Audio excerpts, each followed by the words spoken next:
life through my rearview mirror. Looking at life through my rearview mirror. What's behind the scenes? Your broadcast that shows the hurt and pain on families' faces. Man killed and shot to death. Had to let go of life before he could get his last breath. Yet you untouched, showing no sympathy. This is just a job to you, right? But you never tell why or how it all has happened, cause you don't know. Leading people to believe it's because of gang violence, which brings no closure. But over in the burbs, it's this beautiful area where the lawns are mowed, the grass is green, no cops around, and everything is all clean. But behind the scenes, there's molestation, family violence, and even murders. Oh well, it's just another story untold. A place where they uncover lies and the truth is never told. While I drive through my city and watch my hood grow old, I see the feds cuffing and shipping my brothers off to these prisons being caged with a life sentence. For me to speak this piece is a privilege, instead of losing my sanity. All I want to do is live happily ever after without all the bullshit on the news, with a white picket fence and a big house the color blue. But the cops will rather trap us cause they ain't got nothing to do. It's already hard to pay the rent when all your money is spent on bills. You speak of us as if we're animals or insane creatures. You speak of me as if I'm not like you. As if we don't live in the same world. Well, I'm just a girl who lives in reality and waiting on the moment when shit gets real and you'll see the equality is all we ever wanted. I watch as I drive down this path to destruction, where everyone is afraid to stand up and say so. But I'ma stand tall and take a deep breath, cause tonight I'm stepping out with the protest. So are you with me or against me? Cause it's all about the history. So at one time, it was a big fight. All you hear is breaking and yelling. And then all you see is both my parents coming out the room fighting. And me and my brother were at the living room just watching this, like not even knowing what's going on. And at a point, my mom told me to go get the police. And we were young, so not even like knowing what's going on. So the first thing he did, run outside, run to the park. And I was just there, stuck in the living room, just watching my parents fight. And it went on for like at least 3-5 minutes. And then the cops came, and then when the cops came, they just arrested my dad. One day, and I had just left my auntie house to go back to school for flag practice. My flag practice ended at 6 o'clock, and I was at school with my enemy. It was really raining super bad. When flag practice ended, me and my enemy, we had linked up, and it was time for us to leave the school. So we waited outside for my auntie to come pick us up, but she never showed up. I decided to go back into school and call my dad so my mom could come pick us up. Then he started telling me that my cousin had got shot and my mom was up there coming to pick us up. So when he told me that, I was completely shocked. Like, I couldn't say anything. Like, I was so hurtful because, like, the person that I'm that close with did a lot of things with, to be having to come and shot and almost laying on his deathbed was completely shocking. Lost in a world with no hope, a world where as a young black male, they start to tell others about how I excel in failure. Lost in a world where as a young child, I never understood the fact that I lie, cheat, and steal only because I'm black. Not because of the struggles I encountered, the physical, the verbal abuse. Darren, I hate you, fucking bastard. Get his ass! Get his ass! Bangs run faster. I always knew racial discrimination existed, but last summer I saw it firsthand, negatively impacting my friends. A large group of teenagers who were mostly black formed a flash mob and robbed a store during the neighborhood festival. One of them was my good friend, someone who's always been there for me. While I didn't agree with him stealing, the way the whole situation was handled was even worse. This was in Wicker Park, a primarily white neighborhood. If it was a neighborhood that was usually depicted more negatively, like with common robberies, it wouldn't have been such a huge story. But since it was, I doubt the news would have been playing it at the top of every hour, asking for information about the kids involved who were caught on the security team. The teens were really scared. Some even left town, and all the store wanted was an apology or the jeans back and restitution for them. But everyone knows that in our justice system, you can't just do that. If you go back to a store after stealing something from them, you risk being arrested. My friend took the tags off of his jeans, so he had to pay with restitution. But he was scared to go back in, so he had me take a check over.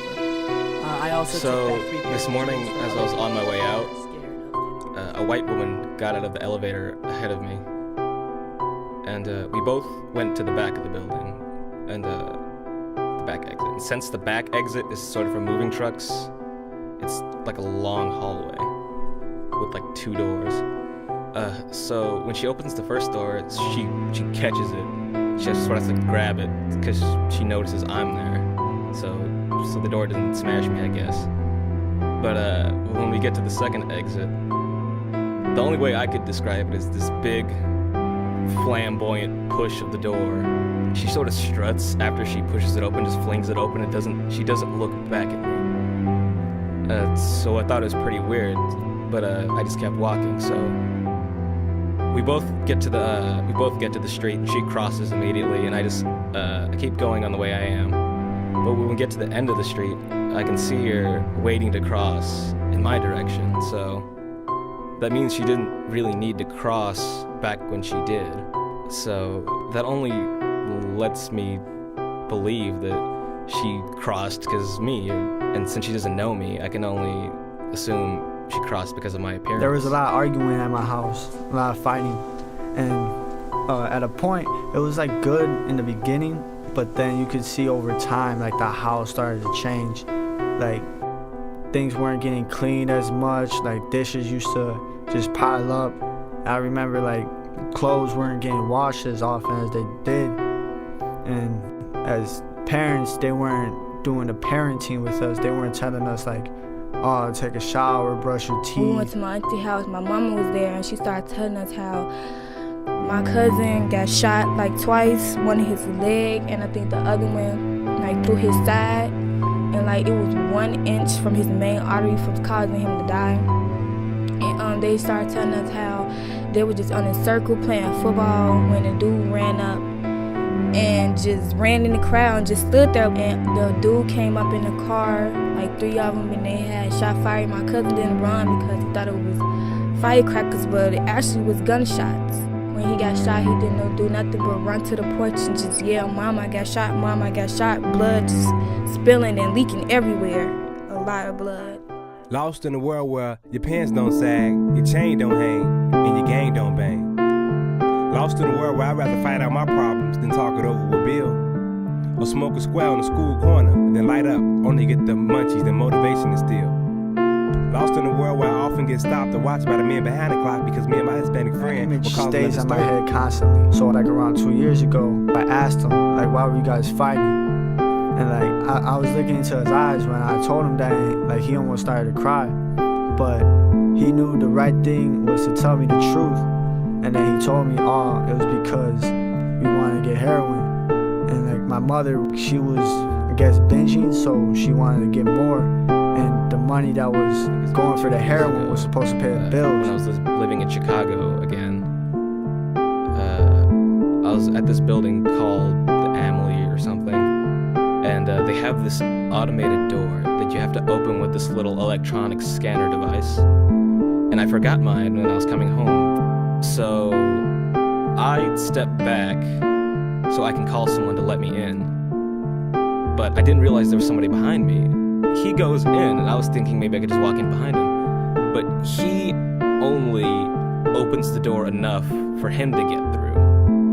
And he sort of squeezes his way in and tries his hardest to shut it behind him. So he's fighting his like hardest to keep me out and like squeeze himself in. And at the time, I actually burst into laughter because he was struggling and making this distorted face. But now when I think back on it, it's not so funny. He missed like 3 months of school. Everybody was talking about it. It was on the news. It was hurtful because like the boys brother who actually shot my cousin was still going to school with us. So it's kind of like, It was crazy. And I actually went to go see him in a hospital, and it was kind of scary and sad seeing him with all them tubes and stuff on him and band-aids and stuff. It was kind of hurtful to just sit there and watch, and how we were just talking to him, like, just to see him like that. It hurt me. Gave the store back and apologized. He was picked up by the cops a few days later and held at the station for several hours. I feel like the police officers were egged on by the media frenzy, and they had a really personal thing against my friend. When he called me from the station, he was really angry that he'd been arrested after he had already thought he solved the situation. They let him go by the time I got there, but the officers made a point of telling me that he was a criminal, a terrible person, a drain on society, and I knew he was none of those things. He also made a point to say that I shouldn't be hanging out with him because I'm a nice girl. Little did the police officers know that he was actually enrolled in college and had a lot of aspirations in business and music. He was a good guy, but they couldn't see it. Lost in a world where two young men decide instead of fighting, let's shoot. Bang, bang. Multiple bullets pollute the air, only to realize my younger siblings were only yards away from where the shooting took place. And I get judged all the time, and I know it's gonna happen. People are gonna look at me with the way I dress sometimes and assume that I'm up to no good and automatically label me like I'm out to do harm, which isn't really fair, because if you get to know me, I'm actually a very silly person, and I only want the best for people, and I want everybody to be happy. And if you'd stop basing your opinions on me only in my fear. Statistics say that children that have parents that do drugs are more likely to do drugs, but I don't feel like their mistakes is gonna determine my future, and I'm not a statistic. Lost in the world where as the shooting occurred, I ran to my folks screaming, no, stop, wait, it's gonna be okay. Traumatized by the look on their face. And until this day, no one can stare you in your face and say, it doesn't impact me. It's stupid, it's just a joke. And until this day, I'm still lost in a world with no hope.